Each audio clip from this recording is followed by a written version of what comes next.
aqui sobre quem foi o primeiro homem ou a primeira pessoa a chorar na Bíblia e alguns outros aspectos mais, ok?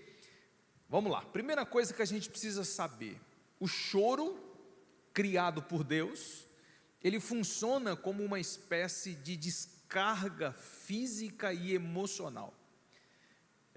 Ter um bom choro pode e geralmente permite às pessoas recuperarem algum equilíbrio mental após uma perda. Então veja como Deus ele é detalhista. Ele sabe que nós estamos sujeitos a dificuldades e aflições. Então ele cria um mecanismo que através deste nós tenhamos um pouco mais de alívio. O choro ele serve para aliviar a dor da alma. Diversos problemas psicossomáticos, depressão, doenças cardíacas e hipertensão têm sua origem na repressão do choro. Então olha só, quando vocês ouvem o termo não chore, no sentido te proibindo chorar, como se chorar fosse um sinal de fraqueza, nós estamos acumulando problemas cardíacos, problemas psíquicos, que vai se manifestar no corpo logo logo. Reprimir o choro nunca foi e nunca será a estratégia correta. Muitos cristãos, por falta de orientação, em um velório, por exemplo, num luto, bate nas costas do enlutado e diz o seguinte para ele: não chora, seja forte. Como se bater nas costas e dizer para não chorar fosse o caminho ideal para a pessoa sair bem do luto, quando na verdade é o contrário. A pessoa que está enlutada deve chorar, e nossa preocupação é quando ele não chora, porque quando ele não chora, esse choro reprimido vai gerar problemas espirituais, emocionais, físicos lá na frente. Então nós precisamos sim chorar, porque o choro é extremamente importante. Vamos lá. Pesquisadores afirmam que chorar pode aumentar a produção de endorfina, que é uma substância que promove uma sensação de bem-estar no corpo humano. Então chorar não é ruim, é agradável. Pesquisas calculam que 85% das mulheres e 73% dos homens se sentem melhor depois de chorar.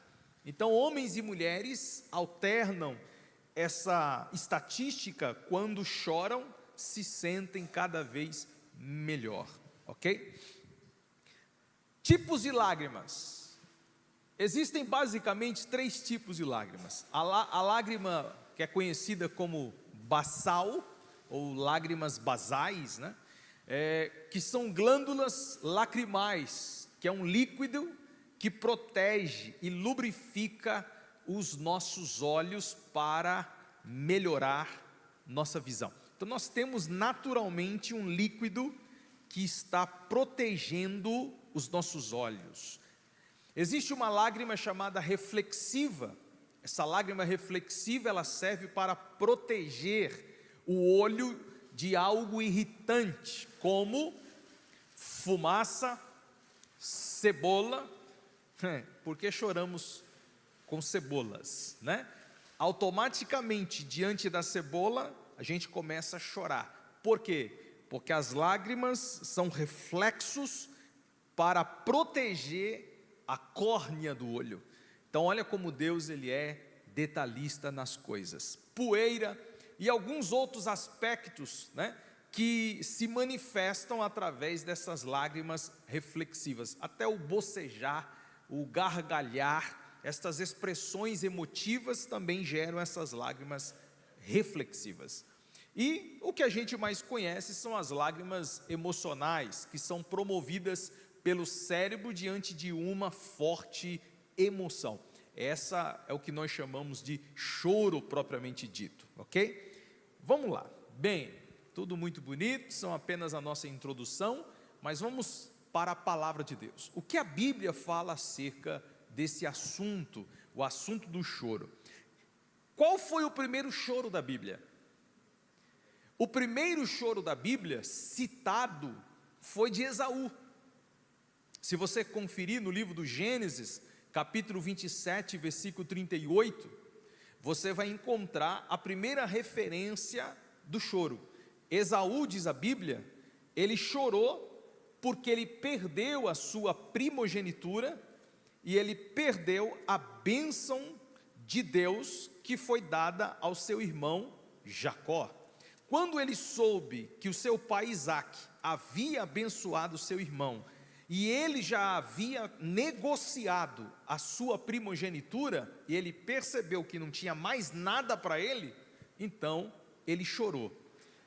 Mas esse choro é um choro problemático. Por que é um choro problemático? Porque representa o choro de muita gente.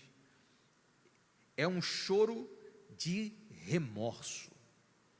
Olha só o que diz o texto em Hebreus, capítulo 12, versículo 16 e versículo 17. Hebreus, capítulo 12, versículo 16 e versículo 17. O texto diz assim, ó: e ninguém seja devasso ou profano como Esaú, que por uma refeição vendeu o seu direito de primogenitura, porque bem sabeis que querendo ele ainda depois herdar a bênção, foi rejeitado.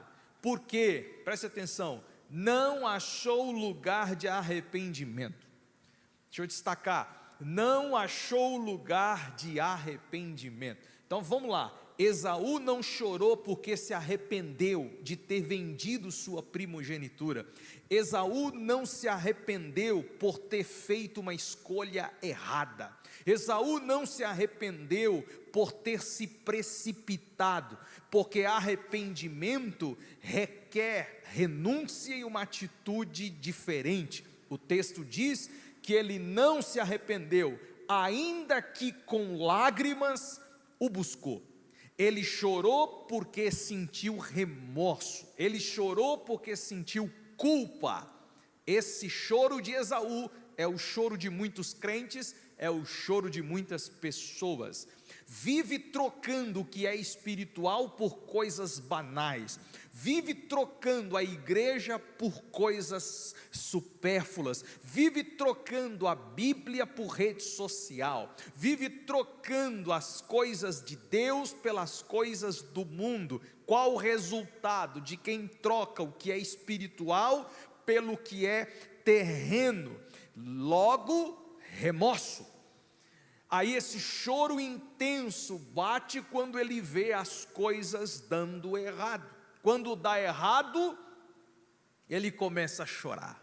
Mas o choro não remete ao arrependimento. O choro remete ao remorso. Porque remorso não produz mudança de vida. Remorso não produz atitude, posicionamento. Remorso só produz culpa, remorso só produz a tristeza e mais nada. Esaú ficou triste, Esaú ficou decepcionado, e isso representa muitas coisas que acontecem na vida das pessoas: frustração, perda. Ele reconheceu a besteira que fez, porém ele não buscou viver uma vida melhor. Então o primeiro choro citado na Bíblia é um choro de remorso, é o choro da carnalidade de um homem que mostra muitas vezes a nossa própria vida. E o que mais a Bíblia fala sobre choro? Vamos lá. Em primeiro lugar, a Bíblia diz que há um tempo para chorar. Eclesiastes capítulo 3, versículo 4, tempo de chorar, tempo de rir, tempo de prantear e tempo de dançar. Então existe um tempo de chorar, existe um tempo de prantear. Como funciona essa questão de tempo? Quer dizer que a vida nem sempre será totalmente alegre. A vida nem sempre será totalmente feliz. Normalmente, pelas tribulações da vida, nós vamos chorar em algum momento. E nós precisamos ter consciência que quando esse momento chegar, a gente vai chorar sabendo que é só um tempo.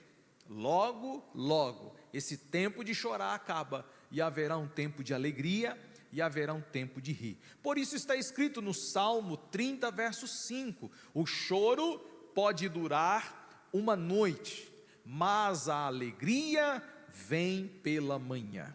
Isso significa que a noite, que é um tempo, pode acontecer que a gente chore, mas a alegria, em outro tempo, ela virá para dar fim ao choro e estabelecer um sentimento pleno de felicidade. Então há um tempo para chorar. Segundo, a lágrima de um justo, ela é recolhida por Deus. Está escrito lá no Salmo 56, no verso 8. O texto diz assim: Tu contas as minhas vagueações, põe as minhas lágrimas no teu odre, não estão elas no teu livro? O salmista está dizendo que as nossas lágrimas são recolhidas por Deus, o nosso choro é contado pelo Senhor. É uma expressão figurada, sim, é óbvio que Deus não tem um pote para cada crente no céu, é óbvio que não existe isso, né? Imagine um odre lá na prateleira de Deus com nossas lágrimas, né? É uma expressão figurada que o salmista está usando para dizer o seguinte: tudo que a gente passa, Deus está vendo. Tudo que nós sofremos, Deus está vendo. O nosso choro certamente é visto pelo Senhor. Lembra de Ana? Estava chorando à procura de um filho. Deus viu as orações de Ana, viu as lágrimas de Ana, e em resposta ao pedido dela, ele usa o sacerdote Eli para abençoar Ana. Então Deus, ele recolhe as lágrimas. Terceiro lugar, nós devemos chorar com aqueles que choram. O texto de Romanos, no capítulo 12, no versículo 15: alegrai-vos com os que se alegram, e chorai com os que choram. Queridos, eu seja muito sincero, qual é a maior dificuldade nossa? Alegrar com os que se alegram ou chorar com os que choram? Qual é a maior dificuldade das pessoas? Talvez assim, de imediato a gente pense: o mais difícil é chorar com os que choram, porque a alegria é fácil. Mas não é verdade. Sabe por que não é verdade? Porque chorar quer dizer que a pessoa não está bem. E é fácil se solidarizar. Complicou a palavra, né? É fácil se comover com a dor do outro. Agora, a maior dificuldade das pessoas está em sorrir com aqueles que estão vivendo um momento bom. A maior dificuldade está em se alegrar com quem está vivendo um momento de alegria. Sabe por quê? Porque a inveja não deixa.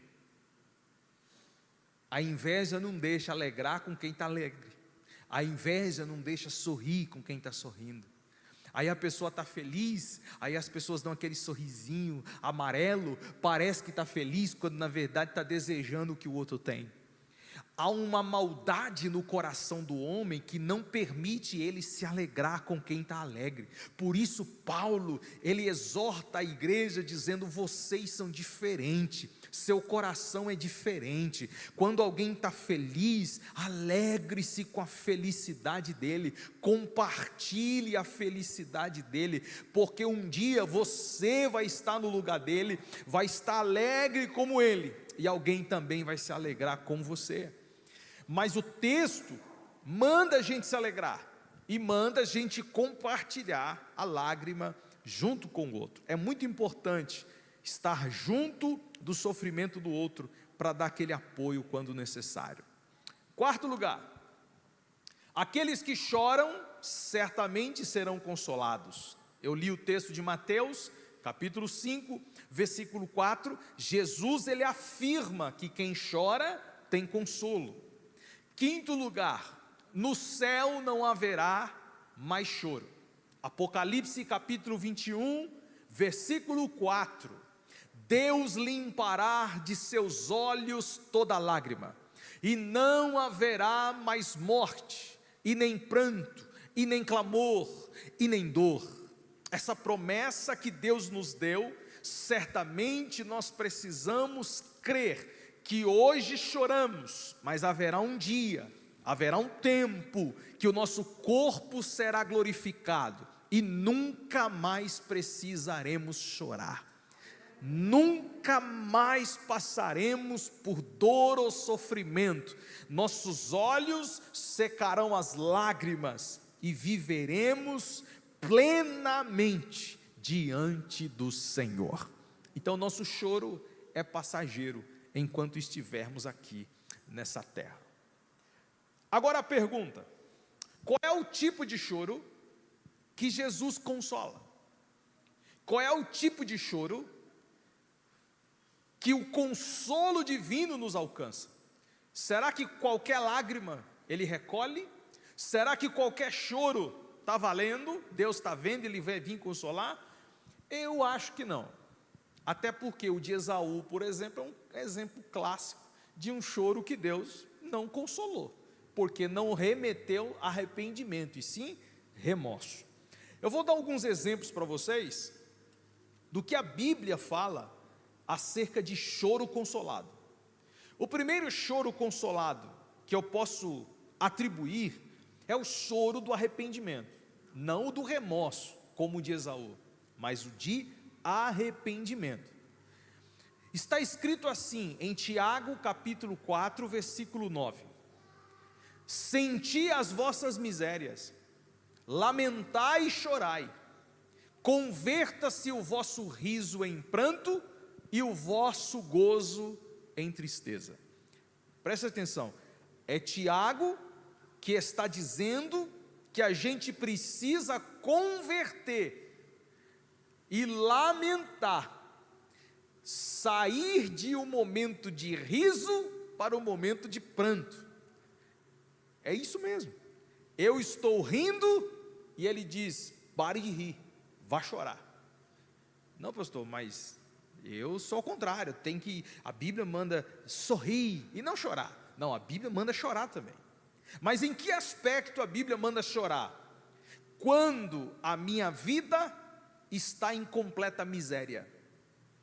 Quando a minha vida está em completa miséria, eu preciso sentir essas misérias. E o que é e qual é a maior miséria da vida do homem? Pecado. Então, quando o homem está em pecado, ele precisa sentir as misérias que o seu pecado promoveu, parar de rir, parar de comer, parar de frequentar a festinha, parar de fingir que não é com ele e começar a chorar. Imediatamente quando ele começar a chorar, aí, meu filho, Deus, que vê o choro de um arrependido, ele vai perdoar. O perdão nasce de um coração que chora. Pegou isso? O perdão nasce de um coração que chora. Por isso Davi, ele disse: o quebrantado coração não desprezará, ó Deus. Deus não despreza um coração quebrantado que chora na presença dEle. Nós vemos muitos exemplos na Bíblia de homens que sentaram, choraram, se arrependeram e Deus o perdoou. O exemplo de Davi, por exemplo, em 2 Samuel capítulo 12, versículo 21, lembra-se do pecado que Davi cometeu? Com Urias, ele matou Urias, ou mandou matar. Ele teve um filho com Batseba, aquele filho nasceu e agora ele estava doente. Esse filho doente, Davi vai para um quarto, se lança nas cinzas e agora ele começa a chorar durante 7 dias, buscando a Deus pela vida da criança. E enquanto Davi chorava buscando para Deus restaurar a criança, na verdade, Deus estava restaurando ele. Isso aqui é muito sério, gente. A criança estava doente, e Davi chorando para Deus restaurar a criança, quando na verdade o choro dele, através de Deus, estava restaurando o seu próprio coração. A restauração de Davi veio na humilhação dele pela vida da criança. Então Deus espera o tempo, e agora Deus recolhe a criança. Porém, Deus, ele restaura o coração de Davi. Davi, através das lágrimas de arrependimento, alcançou perdão e restauração da parte do Senhor. Outro exemplo, Ezequias. Lembra da exortação do profeta Isaías para o rei Ezequias? No segundo livro dos reis, no capítulo 20, nós vemos um exemplo clássico de lágrimas de arrependimento. O profeta Isaías entra no palácio do rei, vai diretamente até o profeta, até o rei Ezequias, e ele diz assim, versículo 1: põe a tua casa em ordem, porque morrerás e não viverás.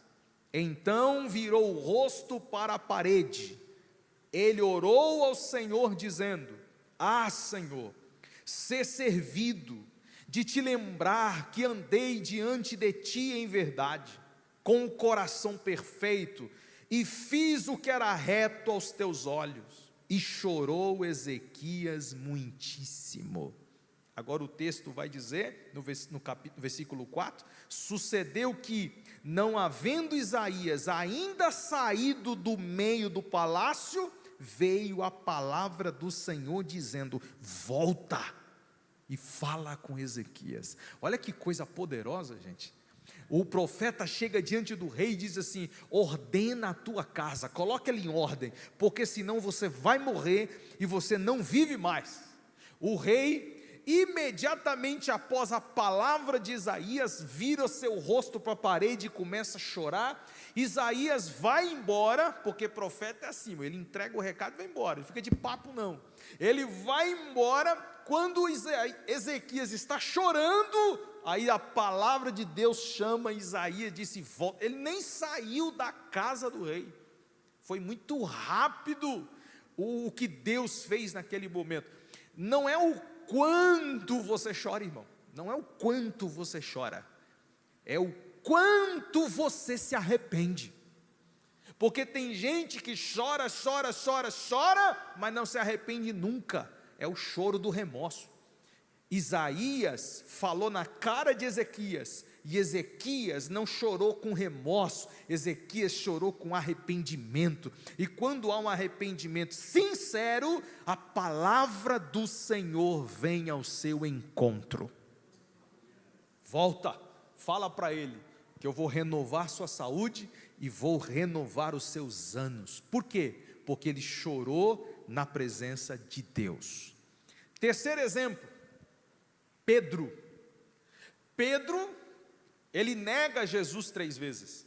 O texto, Mateus 26, Marcos 14, Lucas 22, fala a mesma coisa, que quando o galo canta, Pedro chora. Aquele choro de Pedro é muito diferente do choro de Esaú. Porque se o choro de Pedro fosse um choro de remorso, Pedro teria feito o que Judas fez, se matado. Judas, ele chorou de remorso, igual a Esaú. Pedro, ele chorou de arrependimento. Porque o choro de arrependimento de Pedro é comprovado na atitude dele em esperar a ressurreição do Senhor.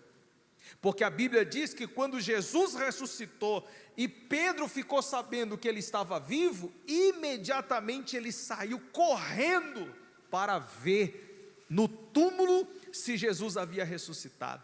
Enquanto Judas se afastou de Cristo e foi tirar a vida, Pedro foi ao encontro de Cristo. Aleluia.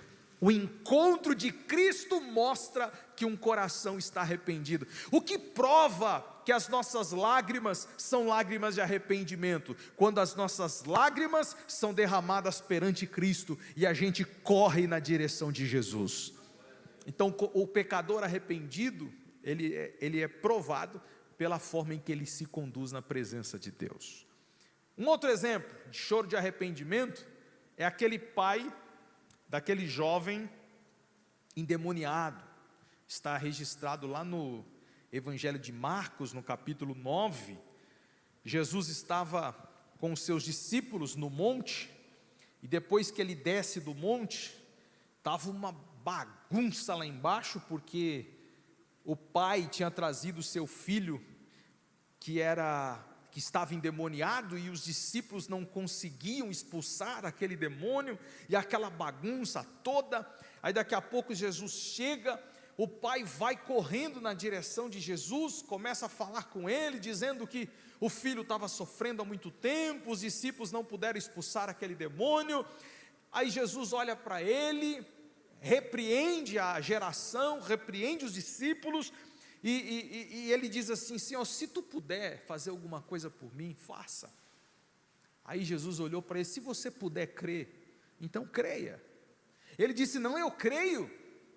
Só que aí o texto diz que na medida que ele disse eu creio, ele imediatamente disse: mas ajuda a minha incredulidade. E quando ele fala ajuda a minha incredulidade, o texto diz que ele começou a chorar. Aquele choro diante de Jesus mostrou sua fragilidade. Aquele choro diante de Jesus mostrou o quanto ele era dependente da graça de Deus. Aquele choro diante de Jesus mostrava um coração incrédulo que estava diante daquele que podia fazer algo por ele, e ele estava submetido à vontade do Senhor. Então eu sei que o Senhor pode. Quem não pode sou eu, mas eu sei que o Senhor pode. Então Jesus cura aquele rapaz, expulsando aquele demônio, porque um pai chorou pelo seu filho. Nunca se esqueça, a lágrima de um pai, a lágrima de uma mãe tem valor diante de Deus. Amém? Outro tipo de choro, choro de aflição. Deus ele consola, choro de arrependimento. Segundo, choro de aflição.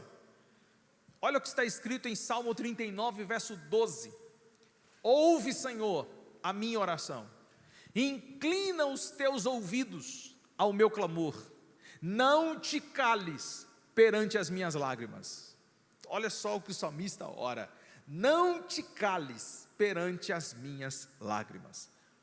Deixa eu dar alguns exemplos para vocês de aflição que Deus, ele consolou. Uma das aflições que Deus consola é a aflição do coração de Davi. Davi no Salmo 6, no verso 6 ao 9, Salmo 39, verso 12 e 13, 1 Samuel capítulo 30, verso 4, esse eu quero citar. Davi estava fora da cidade de Ziclag, que era o lugar onde ele estava. Davi, ele chega na cidade, a cidade completamente incendiada. A família de Davi, os filhos de Davi e todo o seu exército, 600 homens, não tinha ninguém.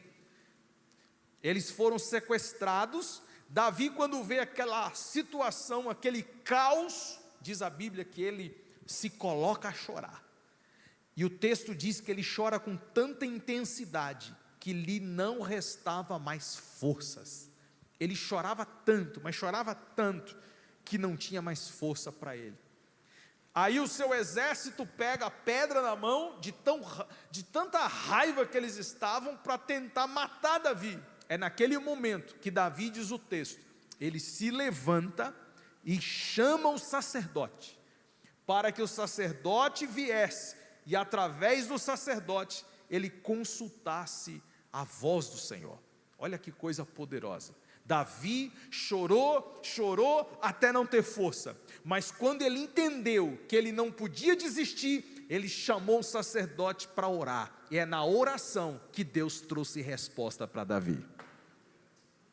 Lembre-se de uma coisa: você até pode pensar que não tem força. Você até pode pensar que não vai conseguir, mas se você for para a oração, você vai encontrar forças diante de Deus. E a voz de Deus para Davi foi esta. Davi pergunta: Senhor, se eu me levantar agora e perseguir os meus inimigos, eu vou alcançá-los? E a resposta de Deus para Davi foi essa: vai, se levanta daí e continua, porque você vai alcançar seus inimigos e você vai trazer sua família de volta.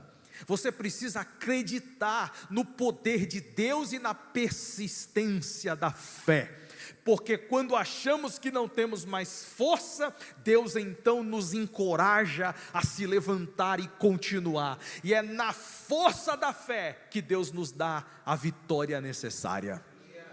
Davi não desistiu. Não desista também, meu irmão, continua, ainda que com lágrimas, mas avança, porque Deus é um Deus de consolo. Outro exemplo, que eu já citei, mas quero citar de novo, é o exemplo de Ana. 1 Samuel, capítulo 1, versículo 10. 1 Samuel 1:10 mostra o quanto Ana chorava para ter um filho. O choro de Ana foi tão intenso, mas tão intenso, que o sacerdote Eli a confundiu, chamando ela de bêbada. O choro dela estava tão intenso, que foi até mal interpretado. E isso a gente precisa enfatizar. Por quê? Porque às vezes o nosso choro é mal interpretado. O sacerdote interpretou incorretamente o choro de Ana, mas se tem alguém que interpreta choro correto, esse é o Senhor. Se as pessoas não interpretam o teu choro da forma correta, o teu Deus interpreta exatamente como Ele é. O choro de Ana era um choro de aflição, a aflição da amargura de não ter um filho, mas Deus ouviu o choro daquela mulher, respondeu e atendeu, lhe entregando um filho chamado Samuel. Então Deus é um Deus de provisão, é um Deus de bênçãos. Um outro exemplo de choro de aflição é o exemplo de Agar. Agar, serva de Abraão, foi despedida da casa do seu senhor. Agora Agar, apenas com um odre de água e uns pães, acaba-se os pães, acaba-se a água, e agora Agar se viu numa situação complicada. Por quê? Porque quando ela olha para o menino, de uns 14 anos de idade, ela percebe que não conseguia mais continuar a jornada. Cansada, ela então desiste da vida. Quando ela desiste da vida, não só dela, mas ela também desistiu da vida do menino. Ela deixa o menino debaixo de uma árvore, se afasta e vai chorar longe do menino. Quantas vezes você já chorou longe das pessoas? Quantas vezes você fingiu ser forte? Quantas vezes você não quis que as pessoas ouvissem ou vissem suas lágrimas? Então você se afasta para chorar longe, achando que acabou. Mas aí veio o anjo do Senhor, porque ouviu a oração do menino. Olha que coisa impressionante. Ela chorando e o menino orando. Agora Deus vem em resposta para Agar. E a resposta de Deus para Agar é a resposta de Deus para você. Levanta, abre teus olhos e veja o que você não viu quando chegou aqui. Um poço de água, estava lá o tempo todo, mas ela não enxergou, porque quando a gente está no momento de lágrimas e de choro, a gente não encontra respostas óbvias, mas Deus não só enxuga a lágrima, como também revela o que está oculto aos nossos olhos. Abre os olhos, veja. E Agar viu aquele poço, deu água para o menino, e a Bíblia diz que aquele menino foi um perito caçador, e nações vieram dele. Ele, Ismael, gerou muitos príncipes, Em outras palavras, a semente dele prosperou de uma forma poderosa. Ela pensou que havia acabado, mas depois do choro, Deus trouxe resposta. Outro exemplo, Jó, capítulo 16, versículo 20. Jó 16, 20. Os meus amigos são os que zombam de mim, os meus olhos se desfazem em lágrimas diante de Deus. Pela zombaria dos amigos, Jó chorava intensamente. Quantos amigos já zombaram, quantos amigos já viraram as costas, quantas pessoas já não acreditaram mais, e você se viu sozinho, e por se ver sozinho, lágrimas e mais lágrimas, lágrimas e mais lágrimas. Mas existe um Deus que vê as lágrimas dos homens, existe um Deus que consola o aflito, que chora, e Deus é bom em todo o tempo. Outro exemplo, a viúva de Naim, capítulo 7, versículo 13. A viúva de Naim também um exemplo de uma pessoa que chora diante de Deus, e Deus então lhe traz resposta. Olha só, capítulo 7, versículo 13, 12. E quando chegou perto da porta da cidade, eis que levava um defunto, filho único de sua mãe, que era viúva. Com ela ia uma grande multidão da cidade, e vendo-a o Senhor, moveu-se de íntima compaixão por ela, e disse-lhe: não chores. Olha que coisa, hein? Não chores. Ela chorava porque perdeu seu único filho, mas chegou o dono da vida, dizendo para ela: não precisa mais chorar, porque aonde tem morte, eu produzo vida. Aonde tem morte, eu trago solução. Esse é o Deus que você serve, irmã. Esse é o Deus que você serve, meu irmão. Um Deus poderoso que transforma o pranto em alegria, transforma o luto em festa, transforma a tristeza em gozo pleno. Esse é o nosso Deus, Deus Todo-Poderoso. Tem mais choro que Deus consola? Tem. Eu vou citar 4 choros. Falamos de 2. Terceiro, empatia. O que é um choro de empatia? É um choro de alguém que se coloca no lugar do outro. É um choro de um intercessor. Deus consola quem chora em favor de outra pessoa. Lembra do que Paulo ensinou em Romanos? Chorai com os que choram. Chorar com os que choram é o choro de empatia. Chorar com os que choram é o choro de um intercessor.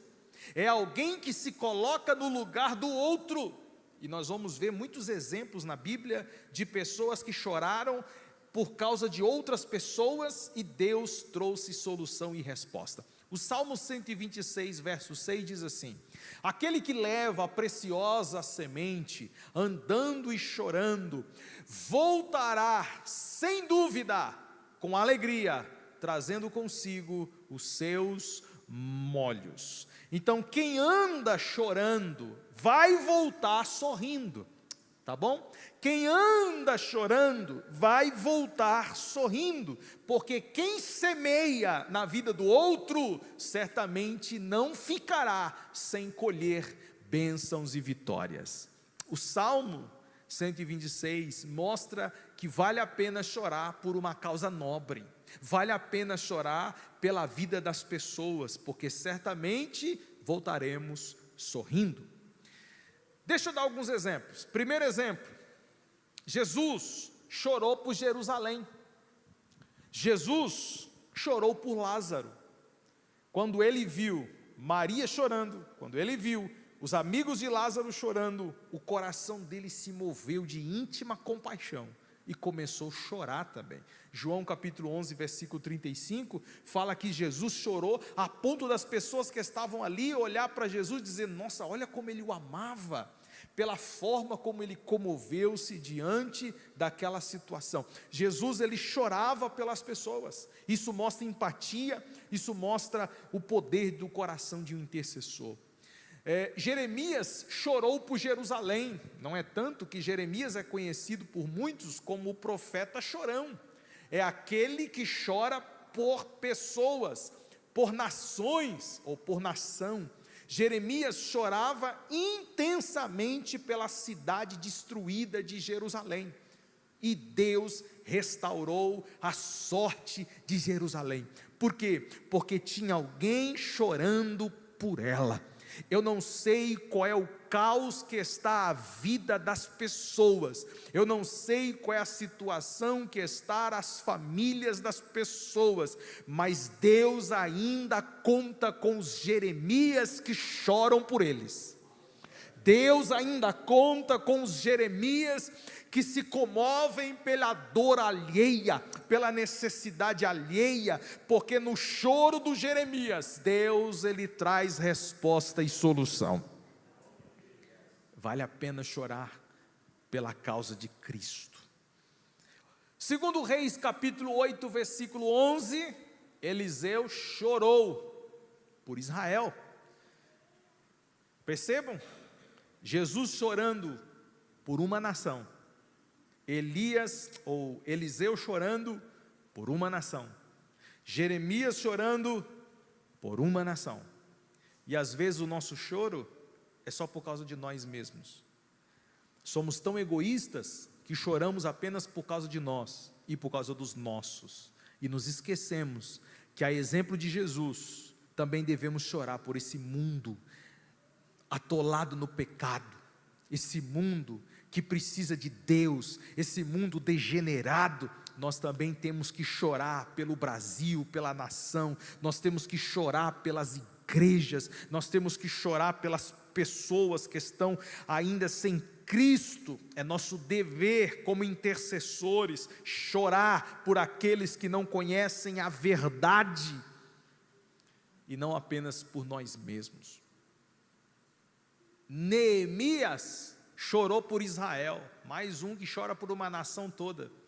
Esther chorou pela nação de Israel. Veja quantos exemplos, gente, só gente chorando pelo todo. Você não vê gente chorando porque perdeu uma bicicleta, você não vê gente chorando porque o pneu do carro furou, você não vê gente chorando porque ele perdeu R$100 na rua, você não vê gente chorando por causa de coisas pequenas, você vê gente chorando por causa de pessoas e mais pessoas no pecado e na desolação. Esse é um choro nobre, é um choro que Deus vê e é um choro que Deus consola. É um choro que Deus recebe e é um choro que Deus intervém, quando nós nos colocamos a chorar pela necessidade dos outros, pela necessidade de um povo. E eu encerro, não diferente dos exemplos aqui citados, o exemplo de Paulo. Paulo, diz a Bíblia, que ele se colocava de joelhos e chorava. E você sabe por quem Paulo chorava? Pelas igrejas que ele pastoreava. Paulo não chorava porque tomava pedrada. Paulo não chorava porque levava chibatada. Paulo não chorava porque zombavam dele. Paulo não chorava porque ele não era recebido nas sinagogas. Paulo não chorava porque era desprezado pelos pecadores. Paulo, ele chorava pelo um bem maior chamado igreja. Será que o nosso choro tem sido altruísta? Será que o nosso choro tem tido empatia? Será que o nosso choro tem tido intercessão? Ou será que é puramente um choro de crianças mimadas, porque perdeu alguma coisinha aqui, porque perdeu alguma coisinha ali, e a gente, como crianças birrenta, vai para a presença do pai, chorar as pitangas e pedir para o pai devolver nosso brinquedinho que perdemos? Porque muitas vezes nós temos cultivado um coração egoísta, que as lágrimas que saem dos olhos é apenas por nós mesmos. Quantas vezes você já chorou pela igreja? Quantas vezes você já chorou por uma causa maior, que não seja a sua causa, que não seja seus projetos, que não seja seus sonhos, que não seja as suas metas de vida? Quantas vezes você já chorou por algo maior, que não seja você e nem você incluído? porque é tempo de olhar para essa realidade e ver em que posição estamos, e se nós não estamos como Jesus está, como Neemias, como Esther, como Eliseu, como Paulo, então nós estamos no lugar errado, e nós precisamos nos voltar para Deus e começar a chorar de forma empática e intercessora, na convicção que Deus ouve nossas lágrimas e ouve nossas orações. Que em nome de Jesus, possamos nos despertar como igreja e chorar uns pelos outros, porque Deus atende a voz e o choro de um intercessor. E eu quero finalizar o choro de adoração. Deus, Ele recebe as lágrimas de um adorador, porque o choro não é para nós, o choro é para Ele. Olha o que está escrito em Jeremias 31:16. Assim diz o Senhor: reprime a tua voz de choro e as lágrimas dos teus olhos, porque há galardão para o teu trabalho, diz o Senhor. Meu Deus do céu, pastor, mas o senhor falou que não pode reprimir o choro. Aqui é outro aspecto. Nós não estamos falando reprimir o choro por causa de uma perda. Nós aqui, Jeremias aqui, o contexto é outro. Deus está dizendo para as pessoas: reprime o teu choro e pare de chorar, porque há galardão para o teu trabalho. Deus está dizendo: confia no que eu posso te fazer, confia no que eu posso te entregar, confia no que eu posso fazer com você. Pare de chorar. Porque nós somos assim, a gente chora, achando que Deus não ouviu e que Deus não respondeu, e Deus fala: chega de chorar, porque já ouvi e vou responder.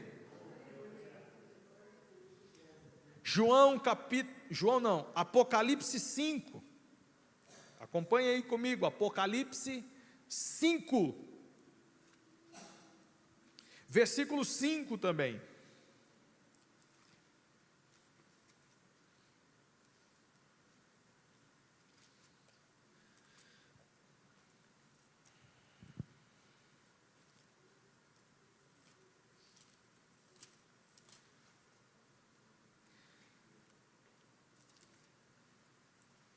Versículo 3: ninguém no céu e nem na terra, nem debaixo da terra, podia abrir o livro e nem olhar para ele.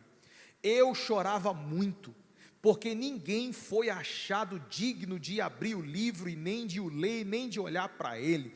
E disse-me um dos anciãos: não chore, eis aqui o leão da tribo de Judá, a raiz de Davi, que venceu para abrir o livro e desatar os seus 7 selos. João estava na presença de Deus, João estava diante dos anciãos, João foi arrebatado em espírito, estava no céu, e lá no céu ele começava a chorar, e o choro de João não era um choro de tristeza, não, o choro de João não era um choro de dor, porque no céu não tem tristeza, no céu não tem dor. O choro de João foi o choro de um intercessor. Por que o choro de um intercessor? Porque quando ele percebeu que ninguém era digno de abrir o livro, ele disse: meu Deus, se é importante o livro, então por que ninguém pode? Até que um ancião fala para ele: para de chorar, João, fica tranquilo, João, tem um que pode. Aleluia. Às vezes a gente chora achando que ninguém pode, mas aí vem Deus dizendo: chega de chorar, porque tem um que pode. Às vezes a gente chora achando que ninguém pode, mas Jesus diz: eu posso, eu sou o leão da tribo de Judá, eu sou a raiz de Davi, e eu posso, diz o Senhor. Ele pode, irmãos, Jesus pode todas as coisas. Então confie mais, adore mais, chore, mas chore na presença dEle, acreditando que Ele é poderoso para fazer bem mais que pedimos e bem mais do que pensamos. E eu finalizo em Lucas capítulo 7, versículo 38, o choro da mulher pecadora. Diz o texto que essa mulher entra na casa de um fariseu, onde Jesus estava assentado à mesa, jantando. Essa mulher simplesmente quebra um perfume caríssimo. O texto diz que ela começa a chorar, 38, a regar-lhe os pés com lágrimas, e enxugá-los com os cabelos da sua cabeça, e beijava seus pés, e ungia com unguento. Então, a atitude daquela mulher diante de Cristo e diante daquelas pessoas, ela, como mulher, naquele contexto, ela podia, como foi recriminada pela atitude dela, soltar o cabelo em lugar público, beijar o pé de um homem, tocar em um homem. Ela quebrou muitos protocolos ali, mas ela não estava nem aí, porque ela sabia exatamente o lugar que ela precisava chorar. Não é em qualquer lugar que você pode chorar, não é para qualquer pessoa que você pode chorar, não é diante de qualquer um que você chora. O lugar certo para chorar é nos pés de Jesus. Não é nas redes sociais que você chora, não é no ombro do teu vizinho que você chora, não é no ombro daquela fofoqueiro que tu chora. Você chora no pé de Cristo. É lá que você tem consolo, é lá que você tem conforto. Diz a Bíblia que uma mulher perdeu seu filho, esse filho morto na cama dela, ela corre em direção ao profeta, o profeta enxerga ela de longe, manda o seu servo ir até ela e perguntar se estava bem. Quando aquele rapaz pergunta para ela se está tudo bem, ela não fala absolutamente nada, ou não expressa nenhum sentimento de tristeza, ela só diz assim: está tudo bem, está tudo bem. Onde está o pastor? Onde está o profeta? O profeta está lá em cima, então me leva lá. Quando ela chegou diante do profeta, diz o texto que ela se jogou nos pés dele, e ali ela começa a falar e a chorar diante dele. Mas essa mesma mulher que disse pouco tempo atrás que estava bem, quando ela se prostra diante dos pés do profeta, ela diz: não está nada bem. Eu perdi meu filho, eu não te pedi filho. Em outras palavras, ela rasgou o coração para com Deus diante do profeta. Mas por que ela disse que não estava tudo bem lá atrás, e agora ela diz que não está bem? Porque para algumas pessoas está tudo bem, mas perante Deus não está nada bem. É perante Jesus que você leva suas queixas, é perante Jesus que você leva suas lágrimas, e é lá no pé dele que você tem resposta, você tem solução e você tem milagre. Amém? Por isso, que Deus abençoe, que Deus possa consolar nossas lágrimas e nos ajudar em todo o tempo. Vamos orar? Senhor Deus e nosso Pai, eu agradeço, Senhor, por esta palavra. Eu te louvo pelo entendimento que temos nas Escrituras acerca do valor de uma lágrima. Chorar é uma necessidade humana. Choramos por diversos motivos, Senhor. Porém, nós entendemos que qualquer motivo nos leva a chorar diante dos teus pés. Se é por arrependimento, se é por aflição, se é por intercessão, se é por adoração, todos os motivos nos levam para o mesmo lugar, aos teus pés, Jesus. É lá que nós somos consolados. O Senhor disse: bem-aventurados os que choram, porque eu os consolo. Mas o lugar ideal para ser consolado é nos teus pés. Que a gente possa ser levado para os teus pés, que a gente se incline diante dos teus pés, e que cada lágrima diante dos teus pés seja recolhida pelo Senhor.